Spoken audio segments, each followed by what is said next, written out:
How you feeling good today? Pretty good. Yeah. What's it like to get on that track? Oh, it's pretty fun. Yeah. It's a lot of fun. Yeah. So have you ever really seen anything like this new Daytona Rising? No, I haven't. I mean, I haven't been able to go up there a lot over the past week, but it really looks amazing from the outside perspective with all the grandstands together, and it really looks like a stadium. So it's awesome to be here and be a part of that. Do you get a feeling that you really made it in racing? I mean, once you just pull into here, go into that gate, do you really feel like you've made it in your racing career already? I mean, I definitely feel a lot of excitement because I'm finally racing at Daytona and part of the events. But I think it's just kind of a dream come true to race here and be part of the truck race tonight. So looking forward to it. Talk about being with this team. Obviously, Kyle Busch Motorsports, having him. He just won last night. He's defending champion. So what's it feel like to be with him for this season? It feels really good. The guys at Kyle Busch Motorsports work really hard, and they just have a lot of great notes and background on the truck series, and so it's really awesome to work with people like that are able to do their job so effectively.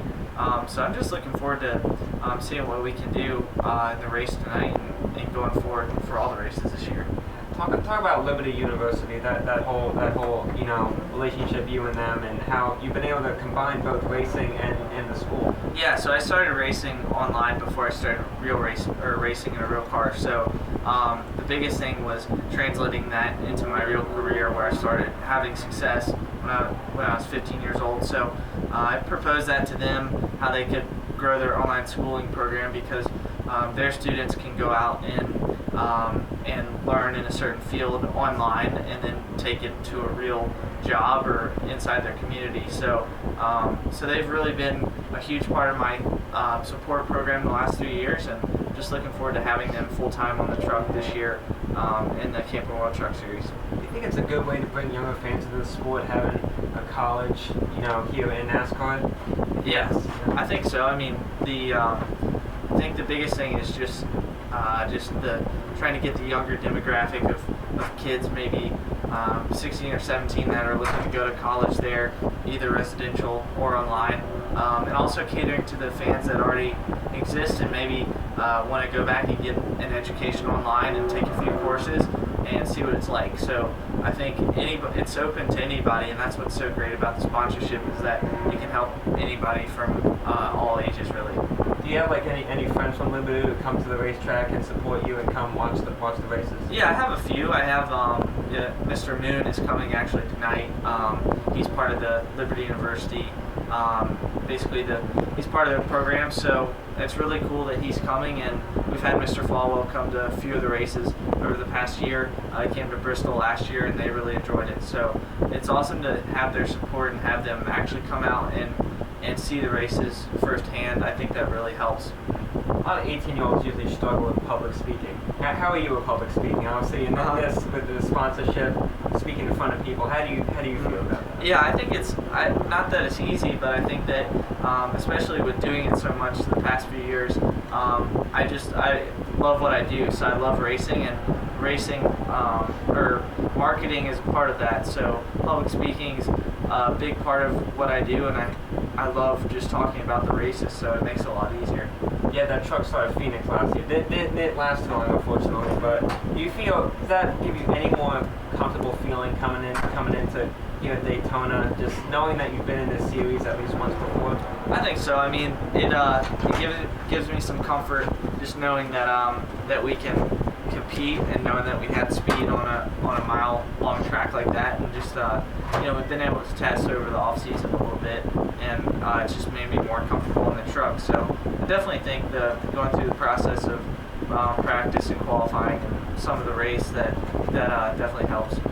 So ever since your K&N East title, what's the time been like? Have you been coming in with that on your back with a lot of momentum, or have people been telling you this is completely different and it's still going to be a learning curve? Yeah, I think I'm probably the hardest on myself to say that it's totally different. And I kind of just look at it as a totally new experience. So I try and take some things away from what I learned, just mentally, like going through the process of running for the championship and the wins we had. But than that, I'm just kind of looking at it with an open mind and jumping into it, kind of new to everything. All right. You ran the ARCA race last week.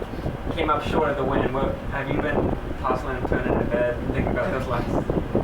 Not really. I just kind of, once that race was over, I kind of focused on the truck race and see how we can get better for that and try and win that one, because that one would mean a lot. And so I think really the ARCA race was good to just get that experience of what it's like to race at Daytona and the intensity and stuff like that. So just looking forward to it.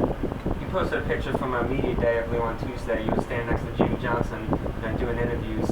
You know, here at Daytona, got all these garage areas. What's it like being around those Sprint Cup guys? Have you been having some time? Yeah, it's really cool. I mean, Jimmy was definitely like kind of an idol of mine when I was growing up, and then now being with Kyle a lot and having his advice over the off season, things like that, it's been really good. So I'm just looking forward to being able to get more advice from him as we go throughout the season and work towards Atlanta and things like that.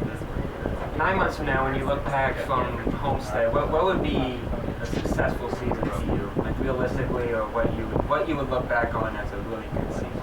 I think just being a presence on the racetrack each week, and hopefully winning a couple races, and hopefully running for the championship. If we can get in the top 4 at the end of the season, that would be definitely the goal. So just to have a shot at the championship, but we just have to take it one step at a time and kind of get through the first 4 or 5 races, running every lap, and just get through the learning part of it to where I can really go race and run for wins. Who's been your biggest inspiration in racing? Has it been your parents? Has it been someone from school? Just who's been your biggest inspiration when it comes to making this as your profession? Yeah, I mean, I think really just watching all the Sprint Cup drivers as I grew up and watching the races each week, and just kind of going to Charlotte Motor Speedway and seeing what it's like, and that's really the biggest thing. It's just I grew up watching it, so I love seeing, or trying to see if I can make that a career. So now that it's a reality, it's pretty awesome. Do you maybe it's a fun question, but do you always go on YouTube and look up, past races, maybe races you've been in, and kind of realize that you're actually out there doing what they're doing? It is cool. I mean, I definitely go back, if anything, just to study the races that I was in, or study races I haven't been in. Especially, I probably 90% of the time study the races I haven't been in, and then 10% of the time look back at what I could have done differently. But really, yeah, it's just good to go do that. Talk about the advantages of having YouTube and Twitter, and like you did online sim racing, iRacing, stuff like that. Drivers in the past, they didn't have stuff like that, so by the time you get in the car, you have a lot of experience. You know what you're talking about. So talk about the advantages of that kind of stuff. Yeah, I mean, Twitter is really good just because that's where I get a lot of my information on races and what's happening in practice and things like that. So those advancements definitely help, and sometimes they hurt just because you have to think through exactly what you're going to say before you say it. Hey man, I definitely appreciate your time. Thank you. Wish you the best. Appreciate it. Nice to meet you. Awesome. You too. Thanks.